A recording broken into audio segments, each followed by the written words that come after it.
ignited an unprovoked war. In response, Israel has undertaken numerous counter-offensives in Gaza, where many Hamas terrorists have sought shelter.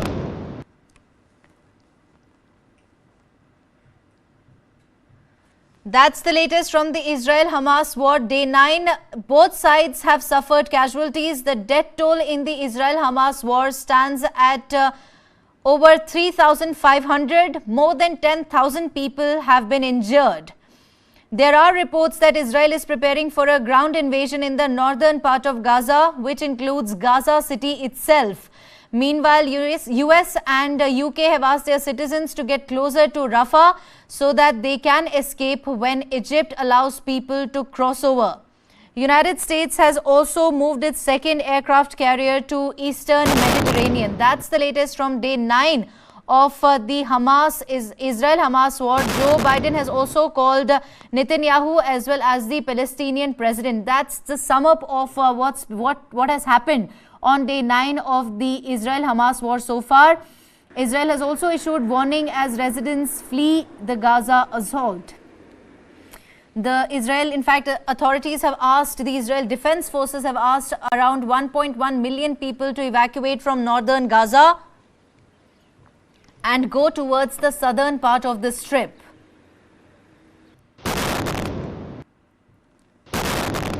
Over the course of, 9 days, these are the happenings that have taken place in the Israel-Hamas war, in fact, particularly Gaza, where the Israeli Defense Forces have undertaken numerous counter-offensives in Gaza, where many Hamas terrorists have sought shelter. Over 3,500 people have lost their lives. There are reports that Israel is preparing for a ground invasion in the northern part of Gaza, which includes the Gaza city itself.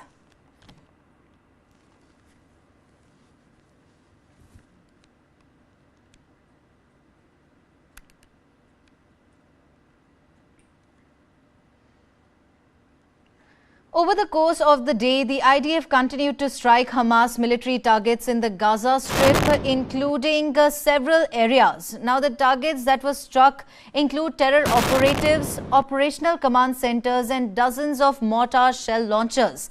During the evening, an IDF fighter jet located a building containing a number of terrorists and killed the terrorist squad.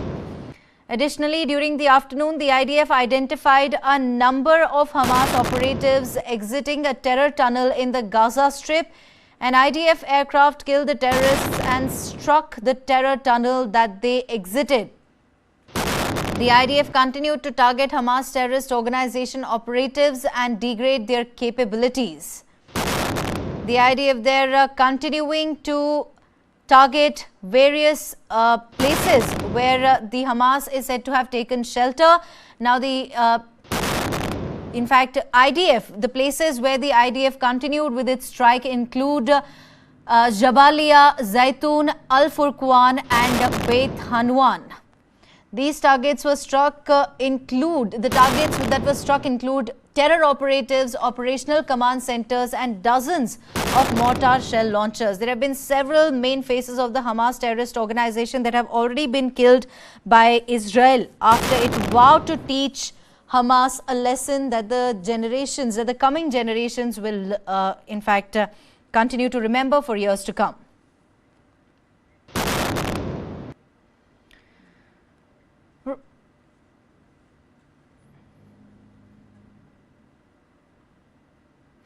Now, residents of Khan Yunis searched through the rubble of a building destroyed by an Israeli airstrike on Saturday as hope diminishes to find survivors.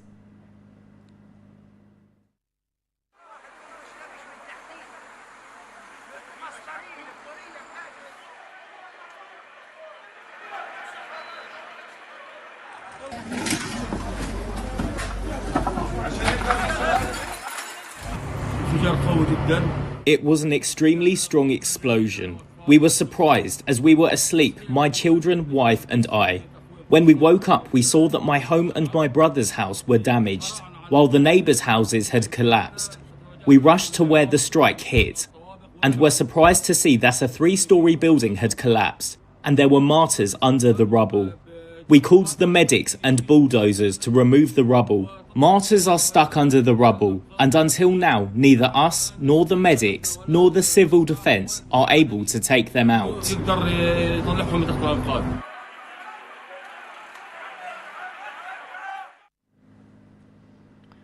Moving on now, new 8 flights arrived in Egypt's Sinai Peninsula on Saturday, where relief materials are being held until safe passage for their delivery into the nearby Gaza Strip can be secured. This is what an official from the Red Crescent has told various media organizations. Egypt says its side of the Rafah crossing that connects Sinai with the Gaza Strip remains open, though traffic has been halted for several days because of Israeli bombardments on the Palestinian side of the border. Egyptian security forces have been reinforcing security on their side of the border, including by moving concrete barriers. But reports state that they were sealing of the crossing in fact, the reports have stated that they were sealing of the crossing. These claims were incorrect. One Egyptian security source has clarified this. The crossing is the main exit point for the Gaza Strip's 2.3 million residents that is not controlled by Israel. Now, Israel and Egypt have upheld blockade on the enclave, tightly controlling movement of goods and people since Palestinian Islamist group Hamas took control there in 2007.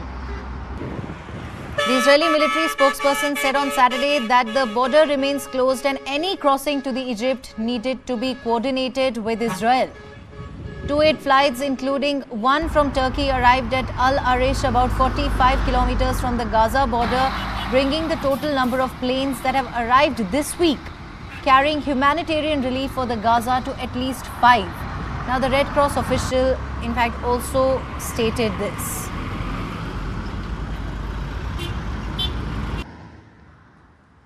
My colleague Manish Jha is on the ground and is in Israel, and he will get us the latest of what's been happening on the ground. He's also spoken to some of the people there.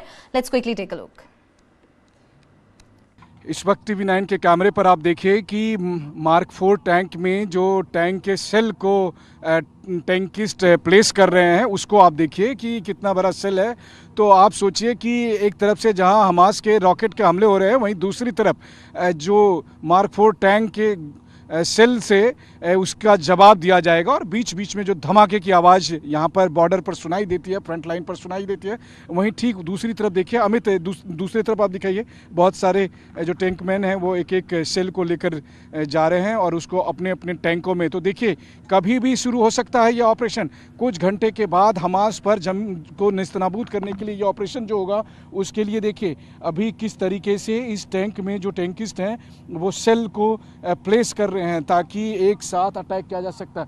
आज की रात भारी पड़ सकती है Hamas पर, आज की रात गाजा पट्टी पर भारी होगी। उसका सबसे बड़ा सबूत यही है कि सोल्जर अपने हिसाब से तैयारी करके उन्होंने रख लिया है, बस एक सिग्नल का इंतजार है। जैसे ही वो सिग्नल मिलेगा और ये कूच कर पड़ेंगे गाजा पट्टी में दुनिया के सबसे खतरनाक ऑपरेशन को अंजाम देने के लिए, जिसके बाद जैसा कि IDF का कहना है कि फिर 100 साल तक कोई भी इजराइल की सरजमी पर आक्रमण करने का हिम्मत नहीं जुटा पाएगा। यहाँ पर हम आपको उन सोल्जर्स को भी दिखाएंगे, उनसे बात भी करेंगे और उनसे जानने की कोशिश करेंगे कि ग्राउंड ऑपरेशन करने से पहले वो क्या सोच रहे हैं। तो चलिए सबसे पहले मुलाकात करते हैं, बात करते हैं इसमें।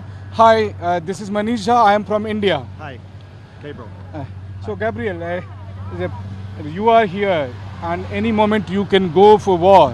So before coming here, what you were doing? Before coming here, I was working in an accountant's office, and I was doing some accounting. So basically, you are an accountant, and then when your country called you, then you are here. Yes, that's very correct. Hi, sir. What's your good name? Micha. Micha. And before coming here, what you were doing?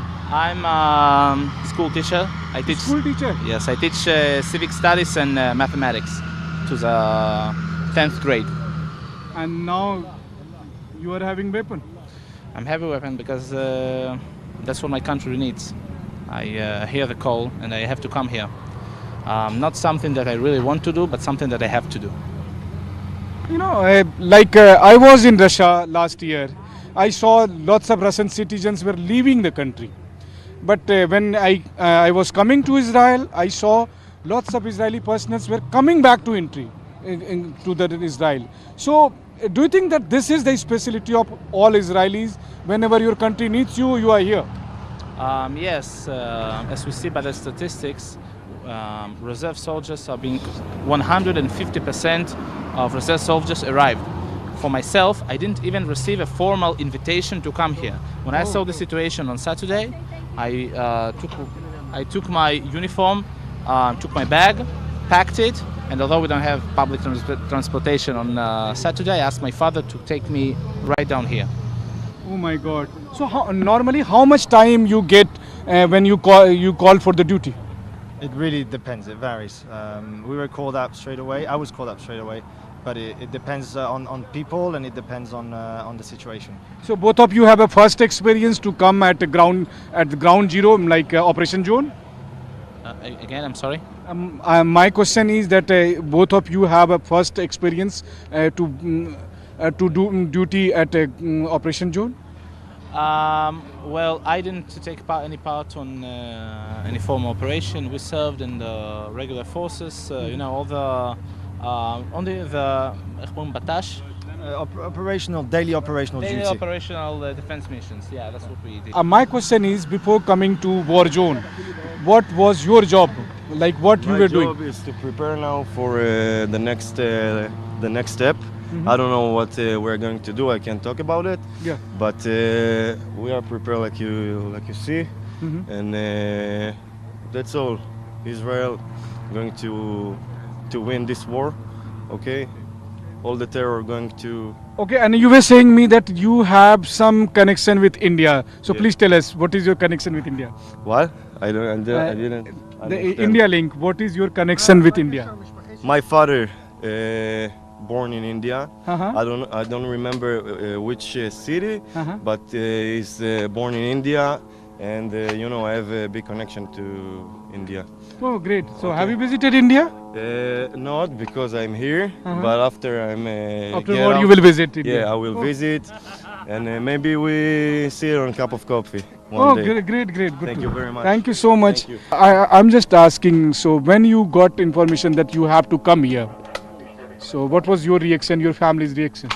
So we don't have to come here because we are instructors, we are not combat soldiers. Uh-huh. But when everything started, of course we wanted to come and help.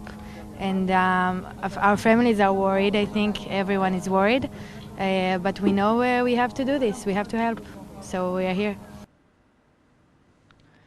Thousands of Palestinians fled the north of the Gaza Strip on Saturday from the path of an expected Israeli ground assault, while Israel pounded the area with more airstrikes and said it kept 2 roads open to let people escape. Take a look.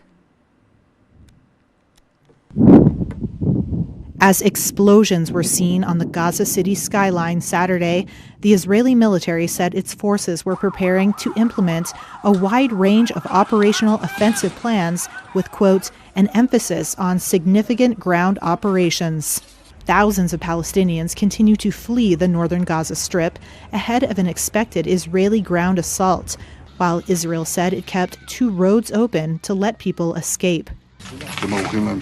Outside Gaza, Israeli Prime Minister Benjamin Netanyahu was seen in a government press office video visiting troops and telling them to be ready for the next stage without elaborating. Reuters video showed paramedics and rescue teams operating in an area of northern Gaza, which was hit by an airstrike, forcing them to scramble away quickly. Israel has bombarded the Hamas-run Gaza Strip with unprecedented airstrikes after Hamas fighters stormed through Israeli towns a week ago, gunning down civilians and taking scores of hostages. Some 1,300 people were killed in Israel. More than 2,200 people have been killed in Gaza, according to authorities there. But Israel's attacks on Gaza failed to halt Hamas missile strikes deep into Israeli cities. On Saturday, rockets smashed into a greenhouse in Ashkelon and wounded 4 people at a kibbutz.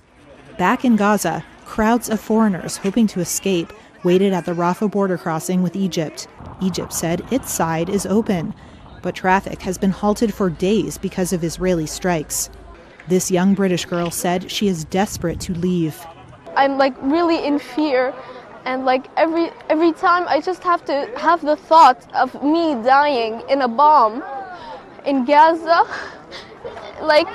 It's not a good thing, but it's a really scary thing for me. A senior U.S. State Department official said the United States was working to open the crossing on Saturday to let some people out and had been in touch with Palestinian Americans who want to leave Gaza.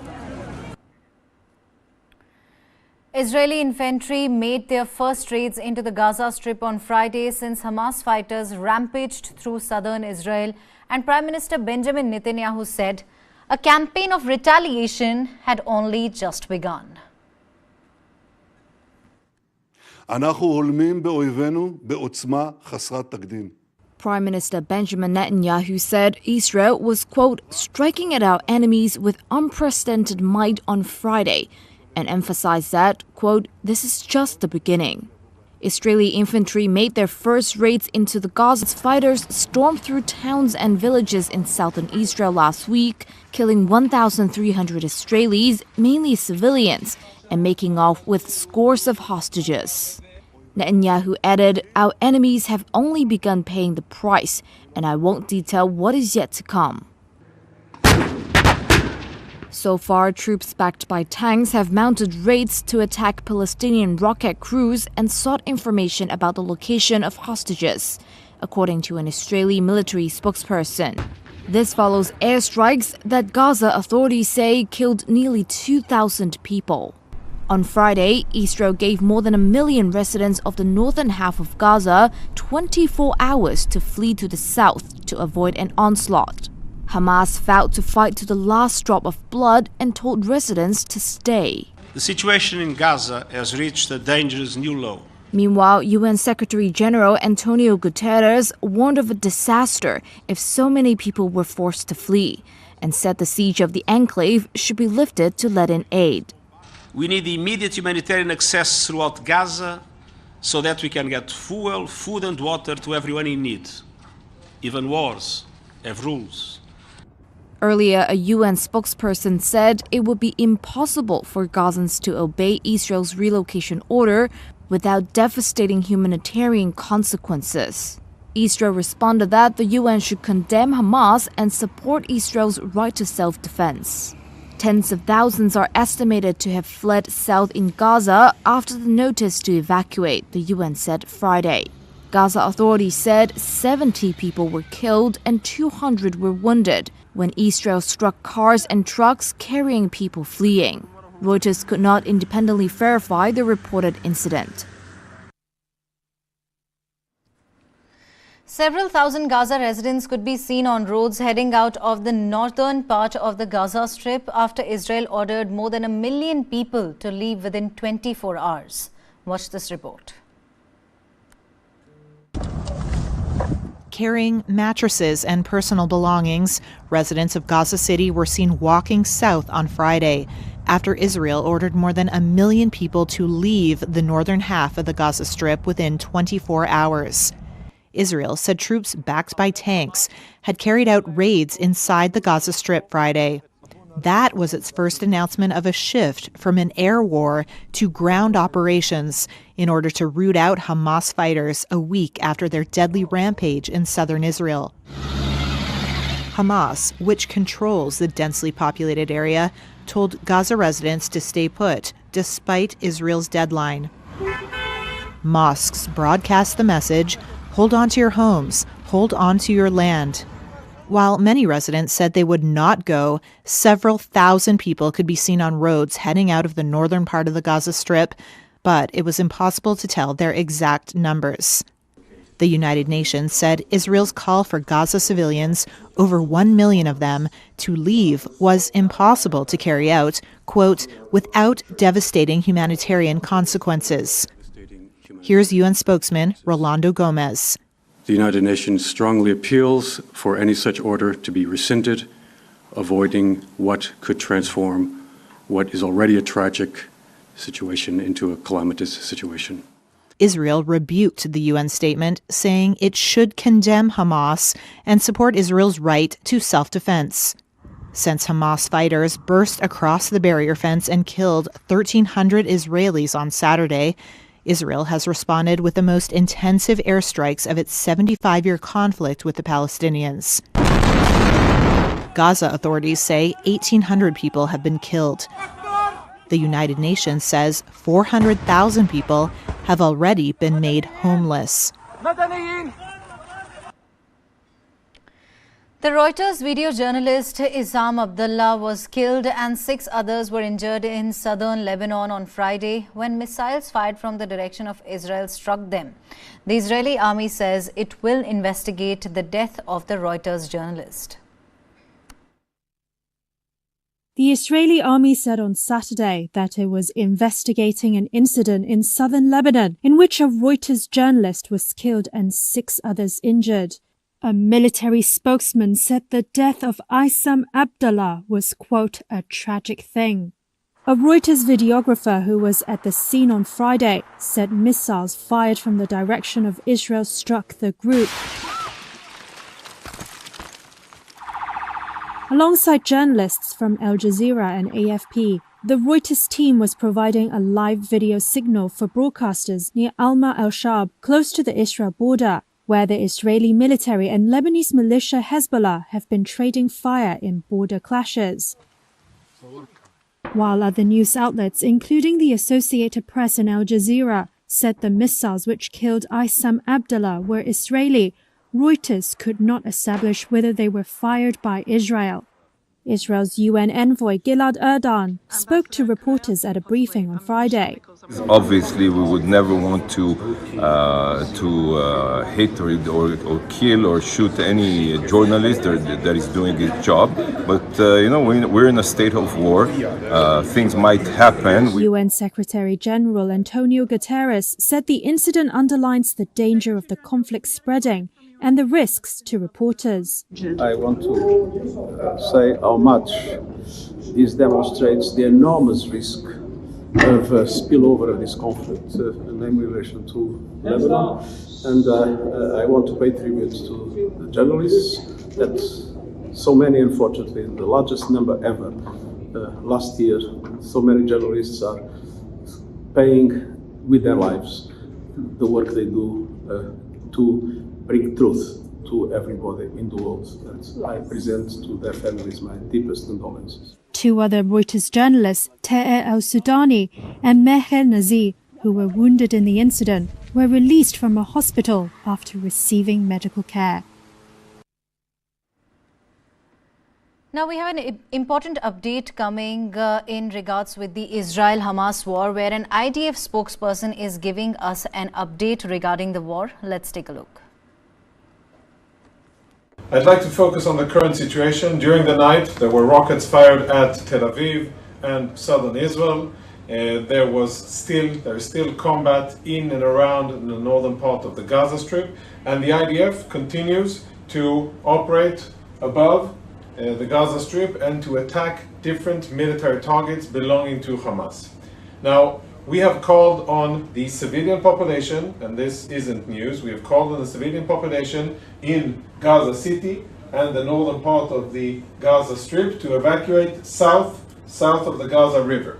And that isn't news. But what is news is that Hamas has both issued warnings to their civilians not to evacuate, and when people didn't listen to those warnings of Hamas, they have actually stopped civilians and they have stopped convoys of Gazan civilians trying to flee from the situation and listening to our warnings, knowing that they are much better off south of the Gaza River than staying in the northern part.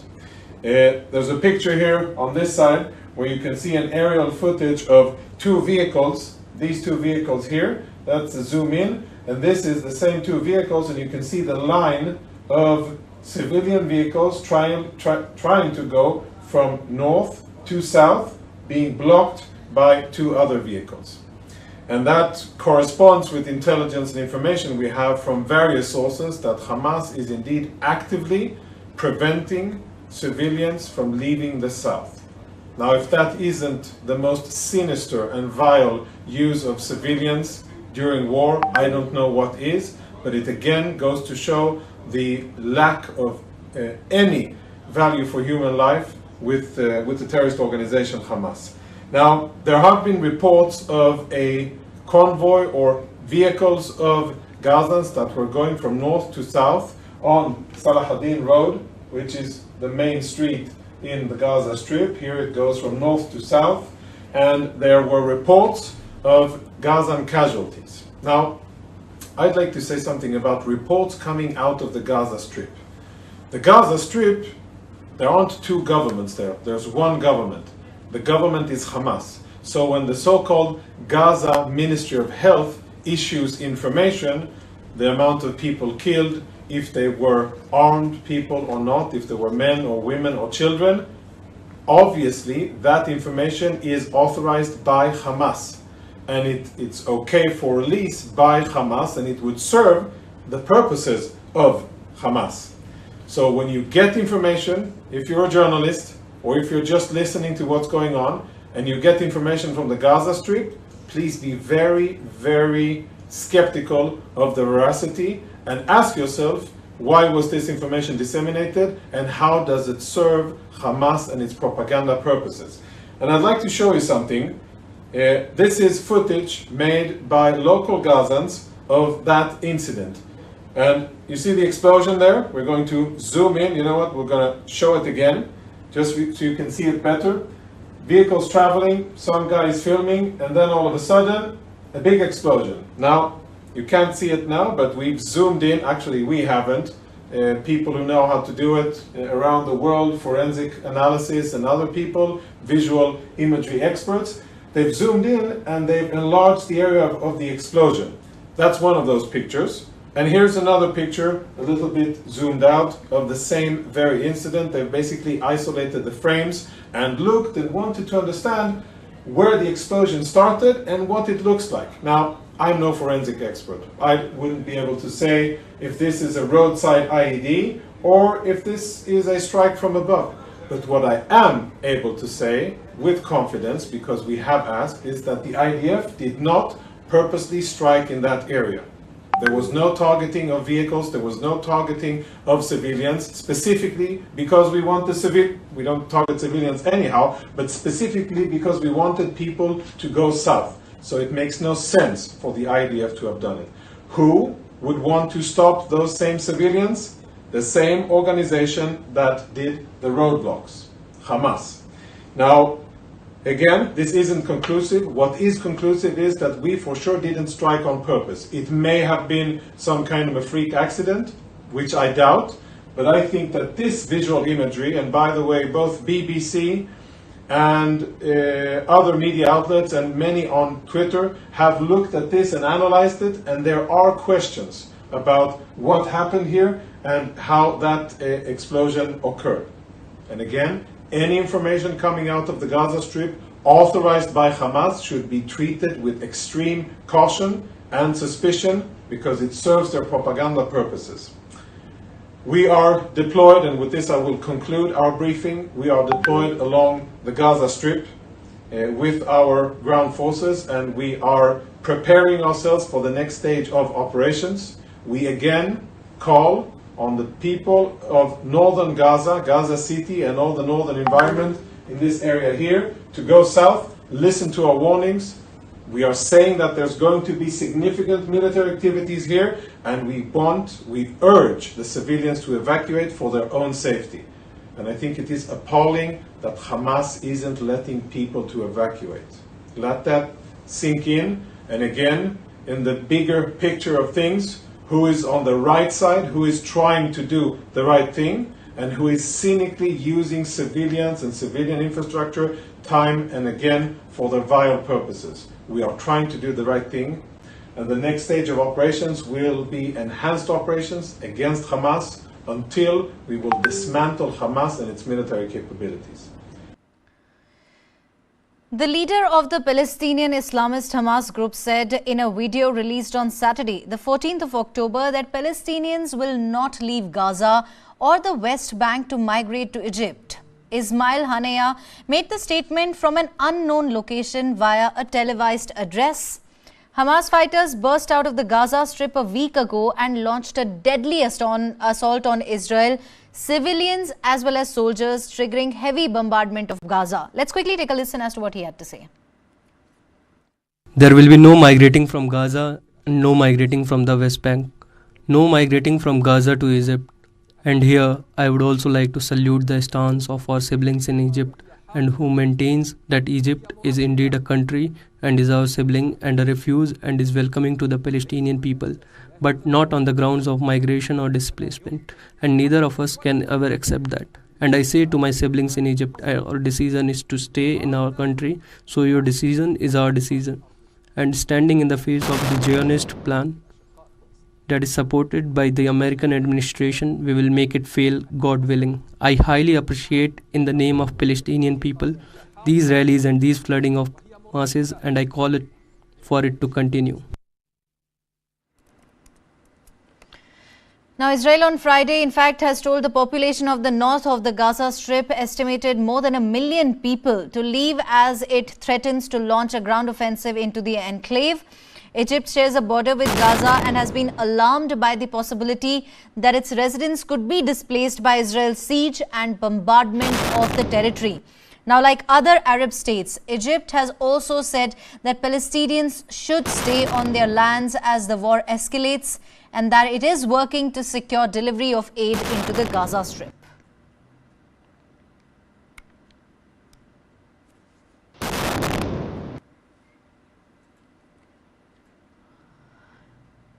Let's now listen into what IDF's, the Israeli Defense Forces international spokesperson, Lieutenant Colonel Richard, had to say about the ongoing war.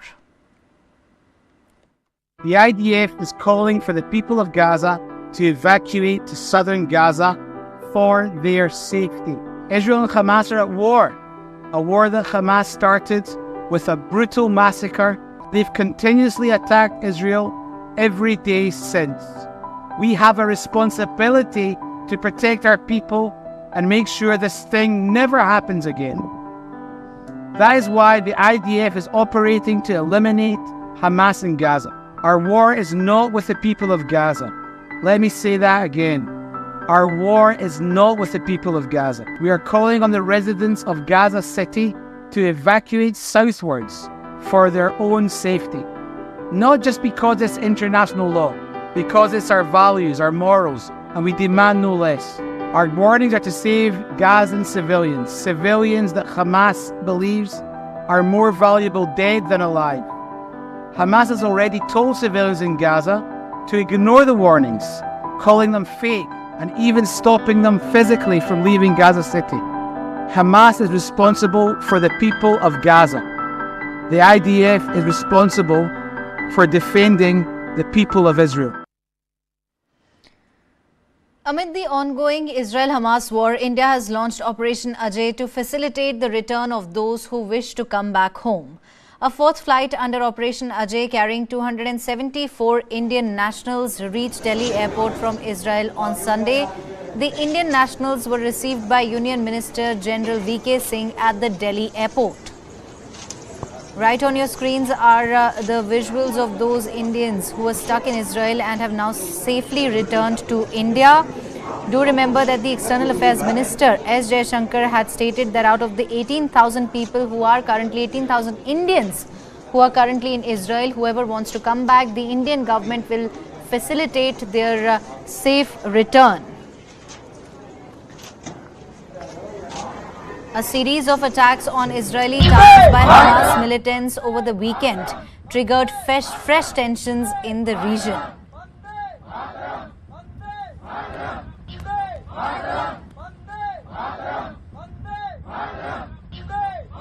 And on 7th we were supposed to return. However, the flight got cancelled at the last moment, and then we got it rescheduled, and then we come to know about this Operation Ajay, and then we got out from there. India ने में कोई difficulty नहीं हुई, government का जो भी प्रयास है बहुत सराहनीय है। Israel में Gaza border and towards the Lebanon side, Syria, it's not good at all. It's very like I can't even say it. It's so bad. Government वहाँ पे मतलब बहुत पूरी मदद है, वहाँ लोगों का पूरा साथ है, लोग आपस में एक दूसरे की मदद कर रहे हैं, बहुत अच्छा मतलब समर्थन है पूरा लोगों का वहाँ पे अपने लिए, अपने एक दूसरे के लिए। इंडिया में कोई डिफिकल्टी नहीं हुई एंड हैट्स ऑफ, मैं बहुत अच्छा सिस्टम है, बहुत अच्छे से इन्होंने मैनेज किया है, इतने सारे स्टूडेंट्स को एक साथ लेके आना, इट्स रियली हैट्स ऑफ, बहुत अच्छा है। The big question is, how did the Hamas infiltrate the blocked border? Now the smart fence that separates Israel from Gaza is equipped with cutting-edge technology designed to detect any security breach. This is the iron wall that Hamas terrorists breached to get into Israel. It is a 40-mile-long barricade along the Gaza Strip, which was completed in 2021, costing a whopping $1.11 billion. According to the IDF, the fence was breached at 29 points and Hamas fighters faced little resistance from guard towers stationed every 500 meters as the border was minimally staffed. Hamas also used explosives to blow up sections of the wall with men on bikes driving through gaps. Bulldozers were used to widen the gap further and create enough space for larger vehicles to go through.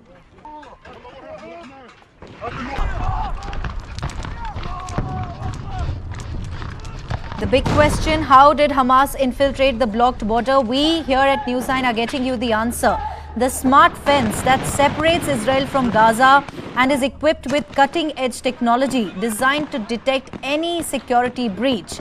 That, in fact, the iron wall is what the Hamas terrorists breached to enter into Israel.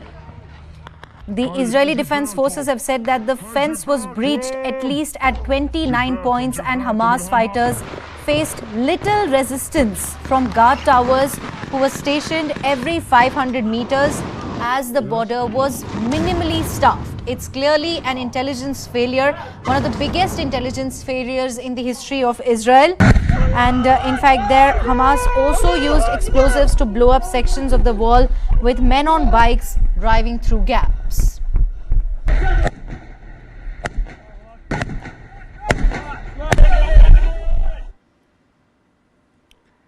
Switching our focus to some of the stories that are making news back home, former Congress President Sonia Gandhi on Saturday asserted that the opposition would fight for the immediate implementation of the Women's Reservation Bill that was passed recently by the Parliament. Addressing the DMK's Women's Rights Conference in Chennai, she said her husband, the late Rajiv Gandhi, bought the historic 33% reservation for women in Panchayati Raj, which spurred an entirely new phenomenon of women leadership at the grassroots level. Sonia Gandhi also recalled the interventions by opposition parliamentarians on the actual implementation of the bill. Take a listen. Rajiv ji, as we all know, brought in the historic 33% reservation for women in Panchayati Raj and local self-governments. This spurred an entirely new phenomenon of women entering roles of leadership at the grassroots level. It was a vital stepping stone towards the reservation on a similar 1/3 of seats in the Lok Sabha, which the Indian National Congress has pioneered in Parliament and outside.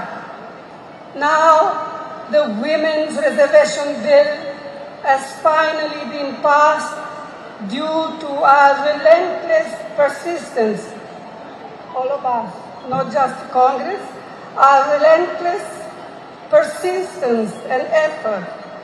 But as we all know, it has still a long way to come. And as Mehbooba ji said, and as many of us, Members of Parliament, said in our intervention in Parliament, when is the bill now going to be implemented? In 1 year, in 2 years, in 3 years? we have no idea. I am confident that we, the like-minded parties of the India Alliance, can and will take urgent steps needed to make women's equality a reality. And it is my fervent hope that we in the India Alliance will see to it that the bill will be implemented as soon as possible. We will all work together to see to it that it happens. Moving on now, in an unfortunate incident, 12 people were killed and 23 were left injured in a fatal accident on the Mumbai-Nagpur Samruddhi Super Expressway in Vijapur. Now, 6-year-old girl was also killed in this unfortunate incident. The accident occurred after a minibus carrying several passengers rammed into a container truck from the rear in Chhatrapati Sambhajinagar district. The private bus was reportedly carrying 35 passengers when it met with the devastating accident. The injured are currently undergoing treatment in nearby hospitals. Some of them are said to be in a critical condition, while others are said to be out of danger. This is according to reports. That's a tragic accident that has taken place on the Mumbai-Nagpur Samruddhi Super Expressway, where 12 people were killed and 23 were left injured. The accident took place after a minibus, which was carrying several passengers, rammed into a container truck from the rear. And among the deceased was also a 6-year-old girl.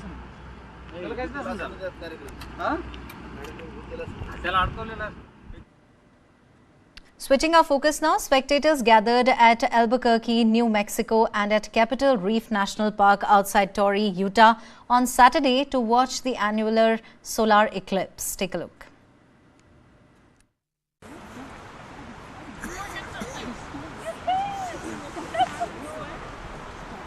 Favorite part was definitely Ring of Fire, because that's not something, again, you'll see every day, and it's going to be a long time before there's that opportunity again. So just to be able to see the Ring of Fire, be here in this beautiful national park, and enjoy everybody experiencing it all together was awesome. It was so wild.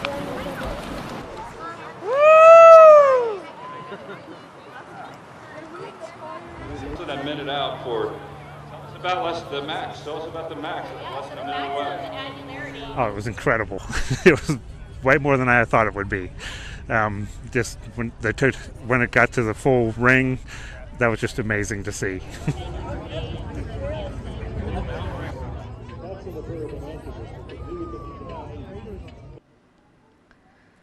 Australia on Saturday decisively rejected a proposal to recognize indigenous people in the constitution in a major setback to the country's efforts for reconciliation with its First Peoples. Take a look at this report. Australia on Saturday decisively rejected a proposal to recognise Indigenous people in the Constitution in a major setback to the country's efforts for reconciliation with its First Peoples. Australians had to vote yes or no in the referendum on the question of whether to alter the Constitution to recognise Aboriginal and Torres Strait Island people through the creation of an Indigenous advisory body, the Voice to Parliament. Australia's Prime Minister, Anthony Albanese.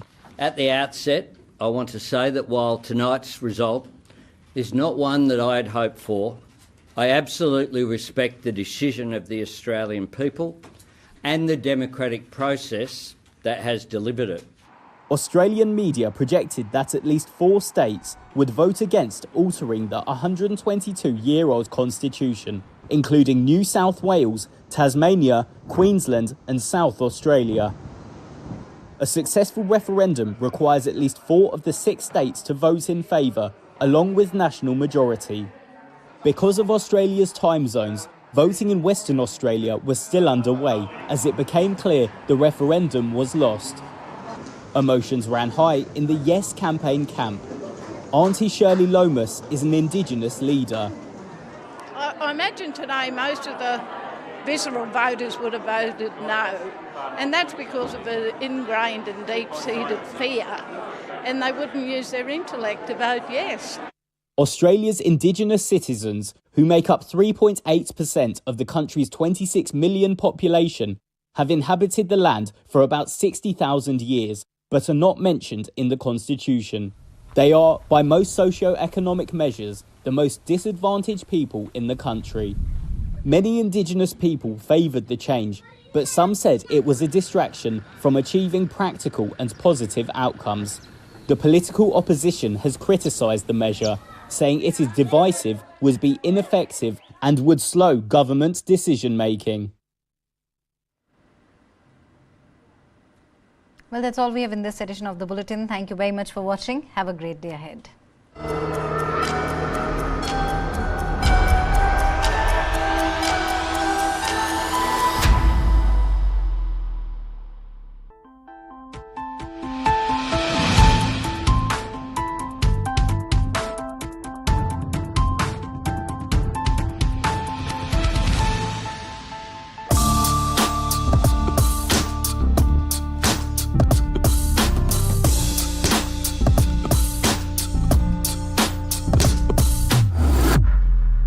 Engineering कर रहे हैं जो कि सभी लोग कर रहे हैं Coaching is now starting from grade 3, 4, 5, 6. Kota जाने वाली बीच राह में आधे टेस्ट देके हैं सिलेक्शन की चाह में ऑल इंडिया का बच्चा कोटा जाता है This rat race is for rats, not for humans. So why should we even be a part of it? The Rat Race. This and more streaming on world's first news OTT, News 9 Plus. Download now.